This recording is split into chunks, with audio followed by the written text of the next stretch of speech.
زرداری صاحب راغلی دی. اوکې ورشه روی غواړه.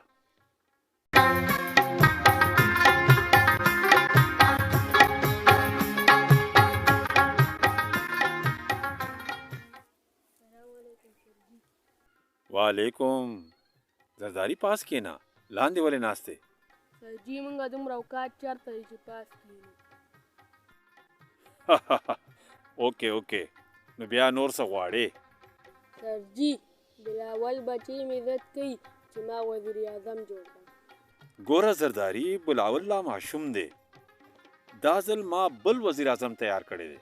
سرجي هغه څوک دی؟ ته خپل کار سره کار لره، دا تپوسونه مه کوه او نور غم مه کوه، ته ځه.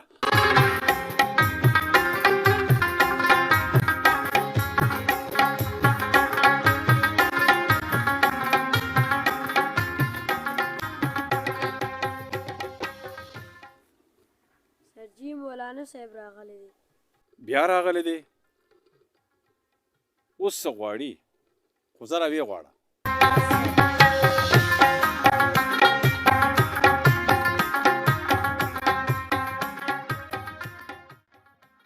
السلام علیکم ورحمت الله وبرکاتہ. وعلیکم. مولانا پاس کېنا، بیا څه غواړې؟ بچی تاسو ته خو پته ده.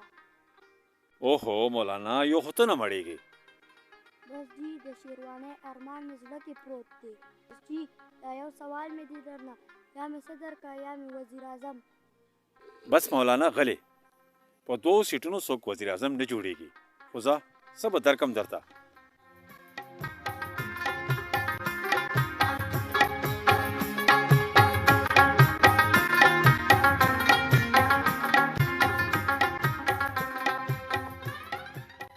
سرجي نایل شریف راغلی دی.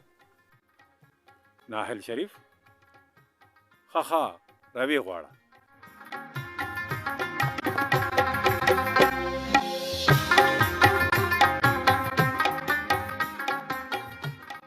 ناهل شریفه پاس کېنا. سرجي تاسو په مخ کې پاس کېناستن بې ادبي ده. اوکې خوایا که نه، اوس تا څه مسله ده؟ بس جی یو سوال مې دی. نور څنګه مرسته غواړې؟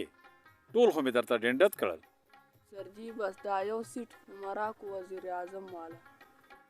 نه اخله پخپله هم څه کوه که نه، هر څه په مونږ کې. مونږ دې صوباړي په شرمونو وشرمولو، چا سره سترګو لګونو ته پرې نه خو. یاره ناهل شریفه هو هر څه په مونږ کې.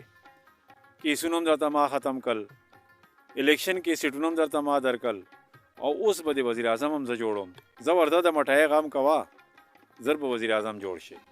جشن مناو که جشن.